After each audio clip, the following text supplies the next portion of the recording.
Lovely. Yeah, I think it's interesting to think about the role then that adults play in we're talking about creating those kind of personal connections with symbols. I think that's quite interesting because I hadn't really considered that before and how important that is. I think there was a question around what about if we had the same uniform in all countries and all groups? Like, that's quite interesting because there's huge diversity now, isn't there? And so, what do we feel about that? Is that important, or should we try and control more our symbols and create more kind of standardized symbols across the movement? How much flexibility do we need?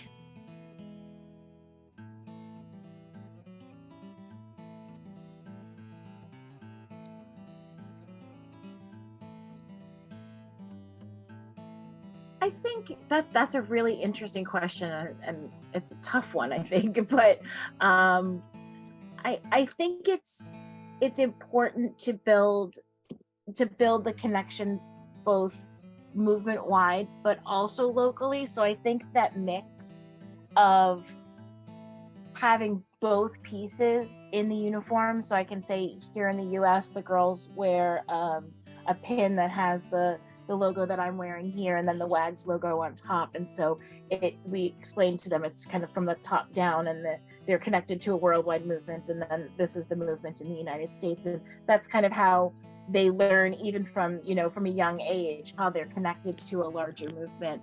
So I think, and I like that mix because they feel a connection to where they are and where they are from, but they also see that they are part of something larger.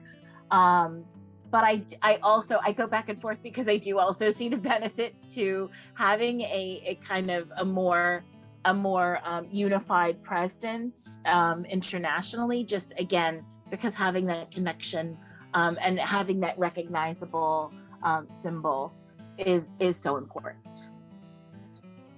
I don't know if that answered your question. There is no real clear answers, I guess. Chris, Mariam, what are your thoughts? For the unit, Mariam first. Mariam first.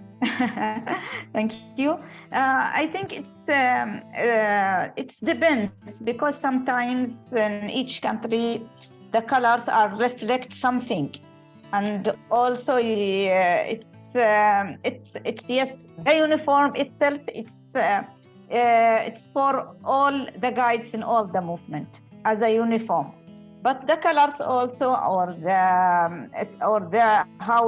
the shape of the uniform, it depends also the culture. The culture also, the community beliefs. For example, here in my country, they have to wear long dress or long uniform because of our traditional, community values and all these things. But it's also, when we have different uniforms, this gives also a variety of the movement. We are all united with the triangle, the scarf, but it's also with different colors, depends on, for example, here, for example, in my country, the flag colors. So also you make like a connection and beliefs and values on your national level. So that's, yeah, thank you. For the uniform, especially because of the economic situation, we want to be inclusive as far as possible. For my unit, we will recommend the leavers because after 18 they need to leave the unit, but we will ask them to give back the uniform to us so that we can use it for the newcomers.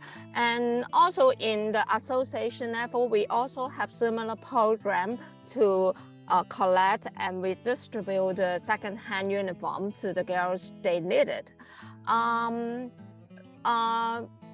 I know that some MOs has already simplified the uniform design, and I also think it is a good way, especially for really some comparative deprived MO, they may not be able, even the association, they don't have sufficient resources. So I think the United Colors will be a way out, so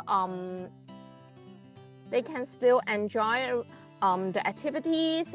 But also I would like to say that there are some symbols which is not really tangible or not doesn't cost any money, just like the salute is not valued.